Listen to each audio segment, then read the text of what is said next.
মহিলাদের অর্থনৈতিক, রাজনৈতিক ও সামাজিক সাফল্য অর্জনের উৎসব হিসেবে প্রতি বছর ৮ই মার্চ সারা বিশ্বব্যাপী আন্তর্জাতিক নারী দিবস পালিত হয়ে থাকে।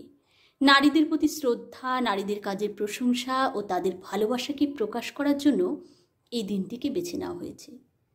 তাই বিশ্বের সকল নারীদের প্রতি শ্রদ্ধা, সম্মান, ভালোবাসা ও উৎসাহ জানিয়ে আমার এই ছোট্ট নিবেদন।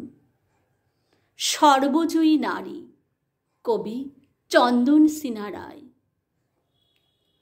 আমি নারী, আগে বলতাম তোমায় ছাড়া কি বাঁচতে পারি। এখন বলি আমি নারী, আমি একাই সব পারি। আমি রাজ্য চালাই, দেশ চালাই, আকাশপথে বিমান চালাই, বিশ্বটাকে এগিয়ে নিতে মহাকাশে দিয়ে পারি। আমি দুঃসাহসী নারী, আমি তলোয়ার হাতে যুদ্ধ করেছি, হিমালয়ের চূড়ায় উঠেছি, বুকে মাইন বেঁধে ধ্বংস করেছি শত্রু ট্যাঙ্কার, ধ্বংস করেছি শত্রু সেনার গাড়ি। আমি মৃত্যুঞ্জয়ী নারী, ভালোবেসে আমি বনবাসে গেছি, দু চোখে আমার পট্টি বেঁধেছি, তুলসী তলায় প্রদীপ জ্বালায়, পরে লাল পেরে শাড়ি। আমি সতী সাবিত্রী নারী, যুগে যুগে আমি দেখেছি কত যে অন্যায় অবিচার। পঞ্চপতির বধূ হওয়াতে দোষ কী ছিল আমার?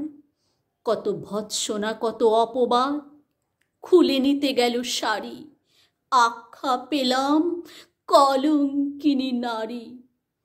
আজ অন্যায়ের প্রতিবাদ করি, মোমবাতি হাতে মিছিল করি, স্নেহ মায়া ভরা হৃদয় নিয়েও গর্জে উঠতে পারি। আমি নারী, আমি একাই সব পারি। প্রয়োজনে হই বিদ্রোহিণী, একাই সব পারি।